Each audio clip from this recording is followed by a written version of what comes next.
Hey there, folks. Chris McLean, Peak Performance and Transformation Coach. I'm back yet again with another episode of the Peak Performance and Predictable Growth Show, the peak performance show for creative agency founders, owners, and leaders, where we explore the agency journey from the unique perspective of those at the coalface of the industry.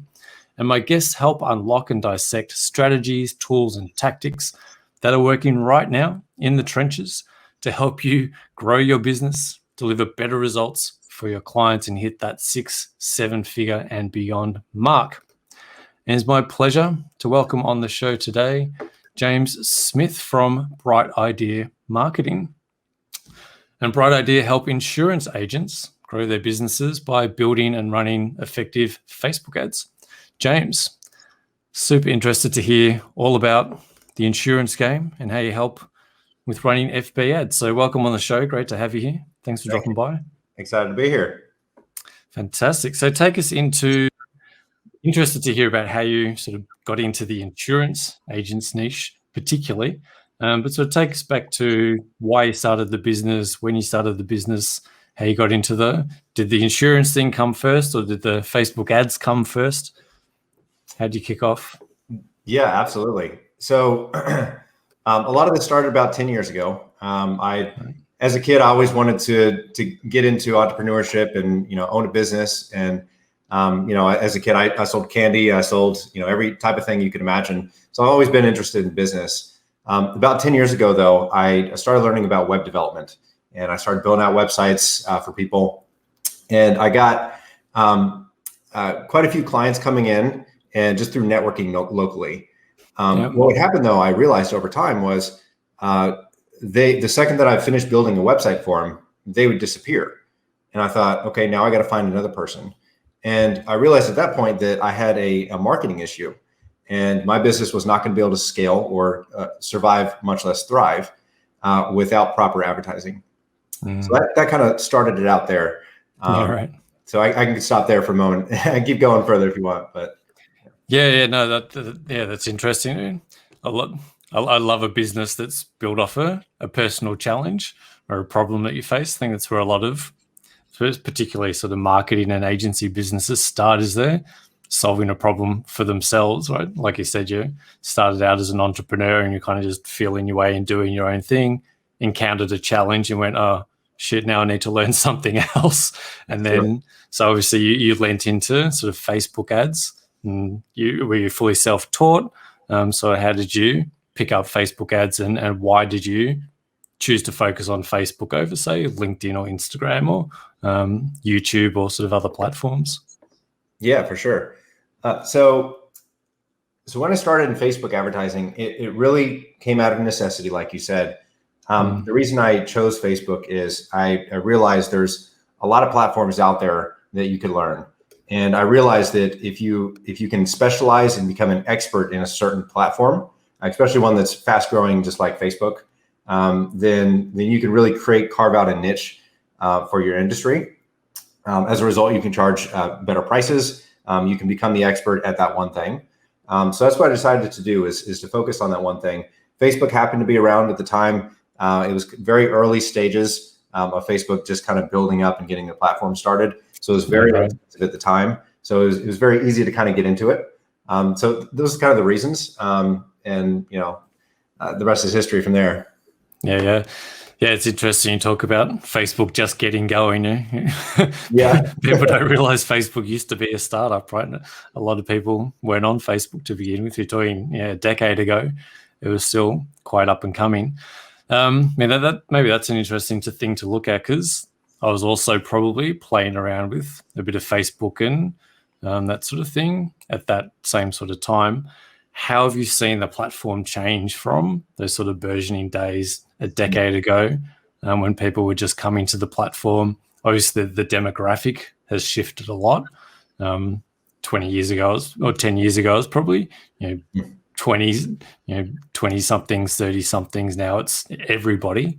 But what other massive changes or major changes have you seen in using the platform, its makeup, how people are using it over that sort of 10-year period? Yeah, it was as as every platform starts out, it usually starts out with the younger generations and younger people. And as it catches trends or as it catches interest, then eventually ages up. It's typically the trend of most platforms. And yeah, Facebook is definitely on that later stage where it's hit the mass market, if you will. Obviously it started out as just college only, and it's grown into much bigger than that. And, as far as the trend goes, what's really interesting is, a lot of people say that Facebook is dying, but I actually disagree with that, and to the extent that it actually owns Instagram, which owns a much larger, younger audience as well. So as a trend, it started out college, but it's kind of acquired some of these other platforms that has allowed it to remain relevant, but also still reach the massive market. Yeah, and obviously had WhatsApp and Messenger and all of the other parts of that. The Facebook ecosystem, the Facebook behemoth. Right. Yeah, it's interesting the way that you put that it's managed to acquire, kind of keep that younger audience coming through. Do you think, as someone who obviously really understands the Facebook platform, is that really important to the platform to kind of have that younger generation and have that demographic coming through the platform and bringing you trends, bringing you ideas, ways of using the platform? Does that obviously plays into how people can target, but do you see that playing into the platform and how the platform itself has grown, or as you say, Facebook acquiring different assets? Yeah, I mean, it's very important for tech companies to stay on top of things. And the easiest way for that to happen, again, is to look at the younger generation.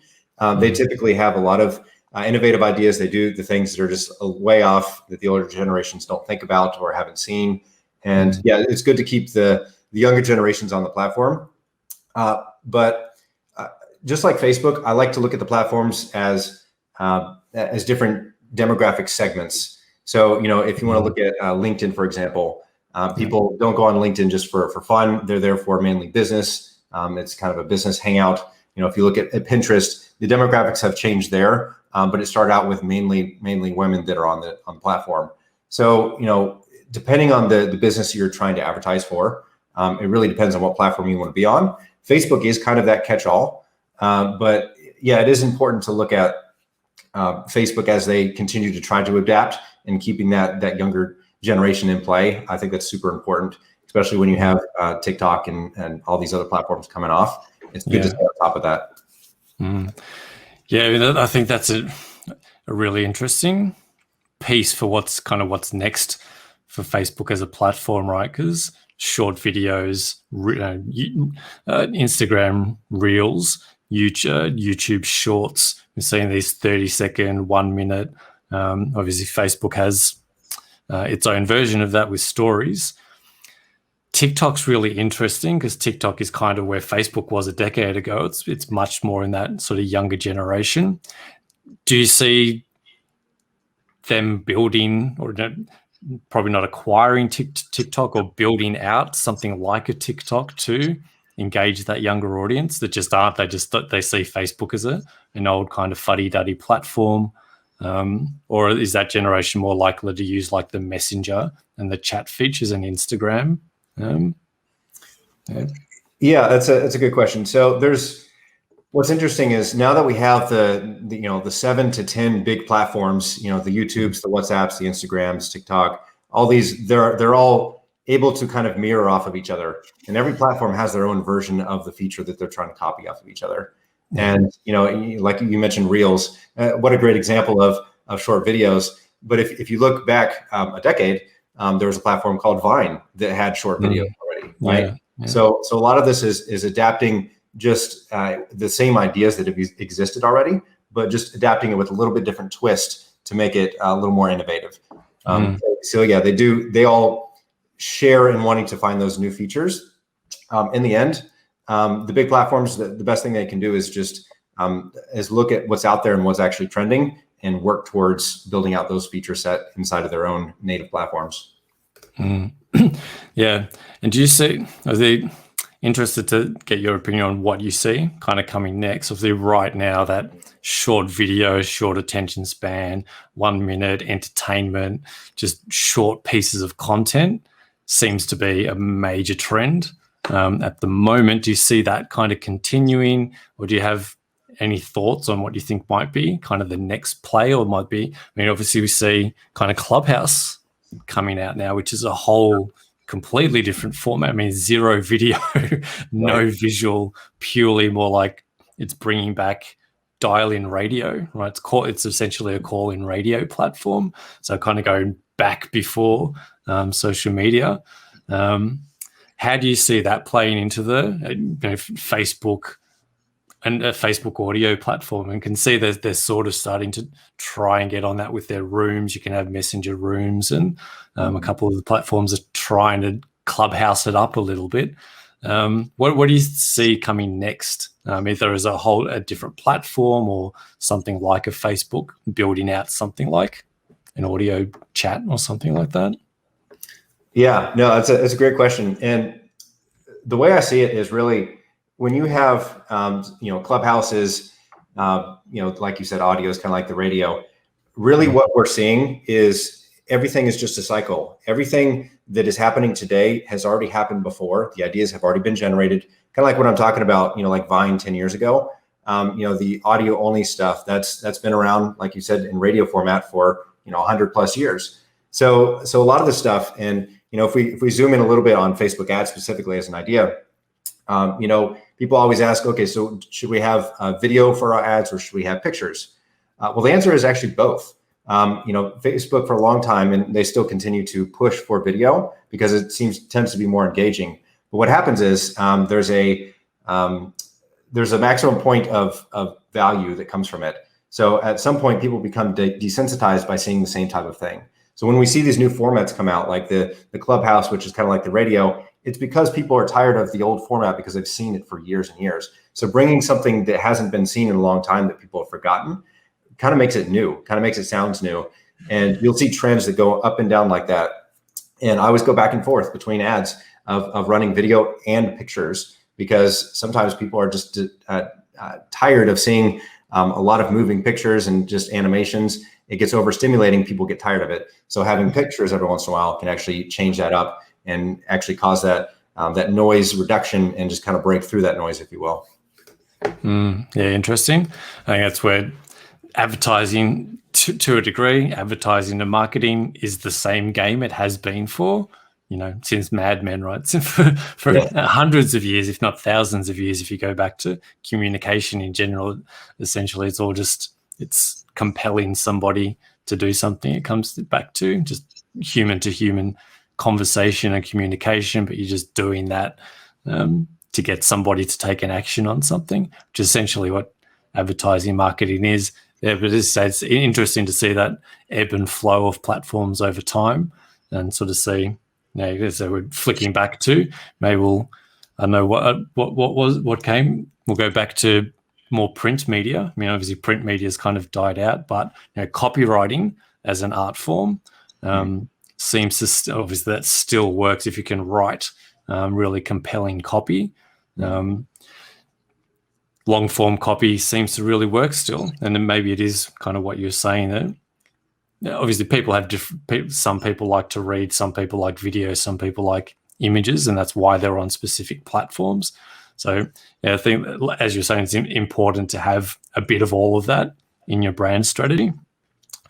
Which brings me to insurance agencies. How did you kind of pivot what you were doing and go, right, I'm going to niche down and focus on the insurance niche? Was that you had experience there, or just found out you had a lot of clients in that space? How did you decide on that as a focus area?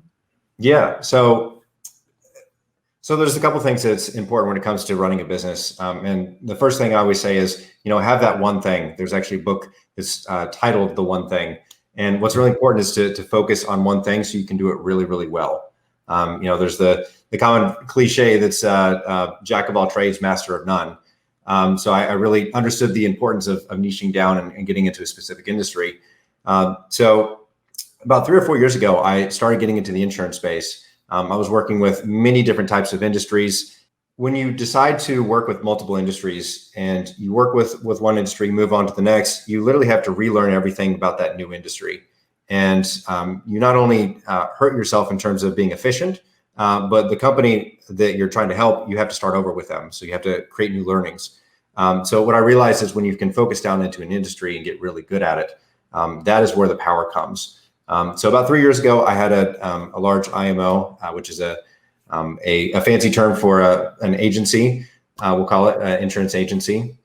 And basically, they come to me and said, "Hey, look, we'd like to expand, James. We know that you're good at Facebook advertising." And so I took that as my opportunity to learn as much about the industry as I could with them. So that's kind of what started the journey of getting into helping insurance agents. I imagine that's a fairly, maybe a challenging industry to run ads for on Facebook. So obviously, finance. Whenever you're talking about finance or certain types of content, it's harder to get that stuff through the Facebook filters, particularly when you're running ads. What was the challenge there, and how did you was that a challenge to begin with, and sort of how do you circumvent that to make sure you're still getting that visibility and approval? Yeah, no, definitely a challenge. And when you look at Facebook, we'll say even 3 years ago, Facebook was so much more lax before they had all the issues that came around, legally. But as time has gone on, they've just added more restrictions. Really, it's number one, the most important thing is to stay on top of what Facebook is putting out there, or whatever platform you decide to advertise on. Every single week, Facebook puts out a post talking about the new features and the new restrictions or whatever else they have for the platform. So staying on top and being the expert and staying the expert is the number one importance. Getting around the restrictions. I don't like saying getting around, but it's more like being aware of what they're okay with and not okay with. Once you get the general idea of what Facebook's trying to accomplish and understand the legal, restrictions that they have, you can write copy that's still persuasive, but it can maintain that restriction. So it's really, you've got to find that balance between how do I have something that's persuasive enough for someone to want to click on the ad, versus, Facebook says, okay, we can't make outstanding claims, which you never want to do unless they're actually factual. But it's a balance of keeping the two. Yeah, I think exactly like you said, that's why it's important to niche down as a marketer and become the expert in that space. Because I can imagine if you're trying to run insurance and property, real estate and concreting, they're very different rules and very different regulations. If you try to drop in the techniques and tactics and copywriting style from real estate into finance, you might get yourself in trouble. So imagine that as a more regulated industry, particularly when you're talking anything about finance. So what actually are, and give some people some insight, what is sort of the biggest thing that you face in sort of promoting insurance agencies? What's the biggest challenge that you have in terms of what tends to get blocked for people, what gets people shut down, that sort of thing, particularly within that insurance space? Right. Yeah. The biggest thing is making guarantees. That's the biggest problem with the industry as a whole, but Facebook also looks at phrases. On the Facebook side, Facebook will look at phrases and they will yellow flag, is what they call it. They'll yellow flag phrases. And if you have enough of those phrases inside of an advertisement, that can actually cause a red flag, which would reject the ad. So in fact, anybody who's advertising on Facebook, there's an interesting tidbit. Pretty much every ad that you've run has some yellow flags applied to it. It's just not visible to you. So you may be running an ad account, and this is probably interesting for Facebook as a whole. You may be running an ad account for several years, and everything seems to be fine, and suddenly you're shut down. And that's a very not a new concept, but it's been happening a lot more frequently.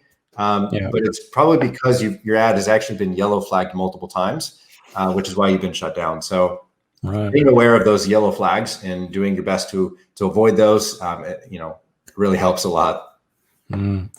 And Facebook still, from my memory, I haven't run Facebook ads for a few years, But my understanding is that they're not just looking at the ad. If you've got an ad that's leading to a landing page or a sales page or a website, they're also essentially botting and looking at they might even go through your entire funnel, right, to pull out. So that's why you have to have on your landing page has to says this page is not a part of Facebook and all that kind of legal nitty gritty on all of the pages. How much of that do you have to sort of contend with in your space? I imagine there'd be a lot of legal disclaimers and that sort of thing if Facebook's literally going through your entire funnel and yellow flagging it, as you said. Yeah, no, there's definitely a lot of that. And yeah, you really need to look at your where you're sending Facebook users to. That whole funnel Facebook does look at and does crawl it. That includes small things, even disclaimers are important. Also things like lack of privacy policy. If that doesn't exist, then Facebook adds another mark. And by the way, these yellow flags actually hurt your overall performance. Your cost your CPMs, I'll keep it simple. Your CPMs will actually go up.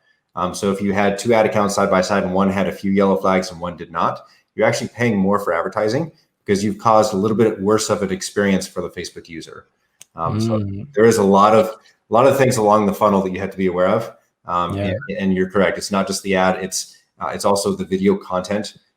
Facebook will listen and transcribe your video. They'll see what's visually on screen and they look at that as well. So yeah, there's a lot of things to be aware of that most people just don't know exist. And Facebook doesn't fully outright give all the information for specific reasons. So. Yeah, super interesting. It's always a challenge. So when they're looking at, say, a landing page, again, going back 2014, 2015 was probably when I started, and I was running ads for an affiliate marketing business, which was a terrible industry to try and run Facebook ads. I think I probably had about 4 ad accounts shut down, I think, in the time. It was like a badge of honor. I had an account shut down. At that time, probably before that, you could get away with, you'd send them just to a simple landing page. Here's a headline. Here's an opt-in form. Click the button. Got my privacy policy. Does that kind of still fly? I've seen that still kind of happening. Or that kind of came back a little bit. When I was running those particular campaigns, we had to move from that simple to more of a sales page. It was more detailed. So for the customer journey, they were coming, they knew who I was, what I was offering, all the details, all the benefits. So there's more information being transmitted on that first page. Is that still kind of a contentious piece for Facebook in terms of what the content is on the pages you're sending people to? It is. And you mentioned, shorter copy with just headline and opt-in and longer. They actually both work still just as effective as each other. Facebook restriction wise, Facebook looks at the phrases that you use, and they literally have the phrasing of how you say things, the word usage that you use. All those can become, and there's actually power words, as they call it, or blacklisted words that if you use certain phrases, Facebook doesn't like. So going long or short, I've actually run quite a few really, really short sales pages. They have just, maybe 3 or 4 lines of text, and they work really, really well. And then I have really long ones. Obviously that's a copywriting question of, should be long or short. The answer really is, what's the product you're selling and what are you asking for? What's the offer really? But yeah, restriction wise on Facebook, it's more what you say that Facebook likes or doesn't like. Right. Yeah, make money online is not a good headline, people. It's make $1 million in 90 days is not a great.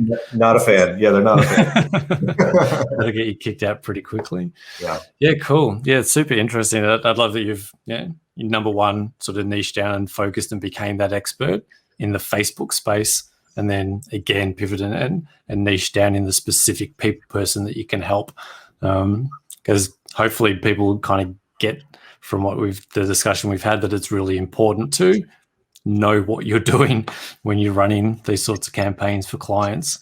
I think I guess the ease of access to being a digital marketer these days can lead to people that maybe don't aren't as proficient or expert as yourself in certain areas, and they'll pick up clients and just start smashing out and running campaigns without that knowledge of, I actually can't say that, or I can't phrase that properly. So I think it's really, really important that you do get that expertise and you become the person that knows all of that stuff, how to get around, but how to play the game right. You got to understand the rules so you can break them. Exactly. Yeah. It also, I mean, for agencies or people that are trying to grow their agency, also operationally, it's much easier. If you have 20 different industries that you're trying to service at the same time, you have to go deep with each industry, learning the restrictions of not only Facebook, but what are the hooks, what are the offerings that we're supposed to put in their funnel. Like you're literally starting a business from scratch every single time you work with a different industry. So operationally, you'll have a much more efficient business if you can focus down, and all the other side benefits that we've talked about comes along with that as well. Yeah. Yeah, no, that's awesome. I think there's been some really good insights on. I mean, I for myself, I didn't know about the yellow flag thing, and I think that's really important, particularly in the kind of the world as it is at the moment. It's a pretty sensitive world, shall we say, just to keep it friendly. So it's pretty sensitive in terms of what content you can and cannot say at the moment. So.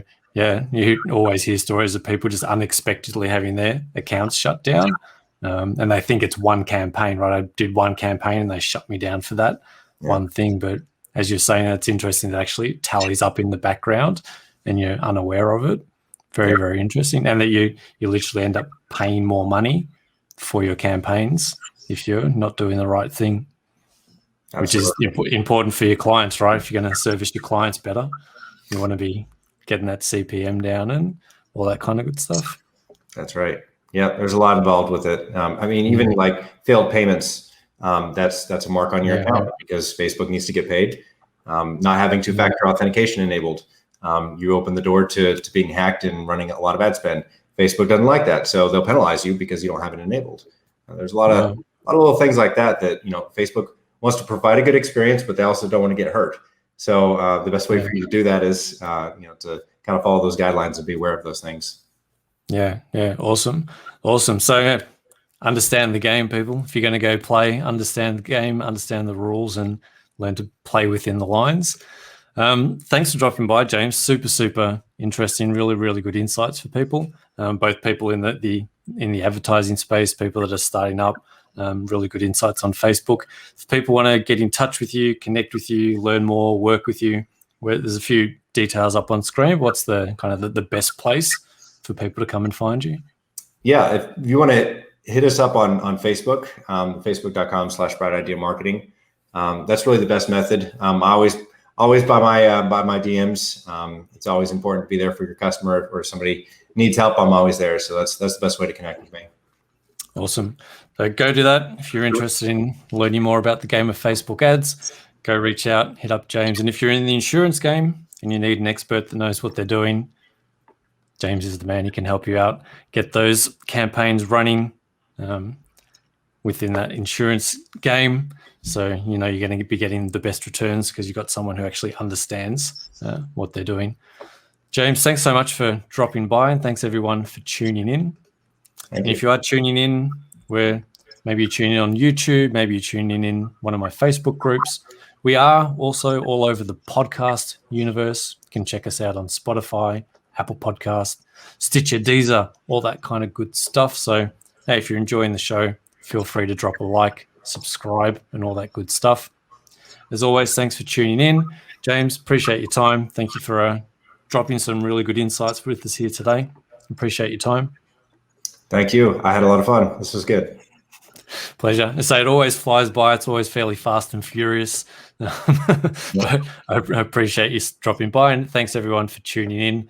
We'll catch you on the next episode. Cheers.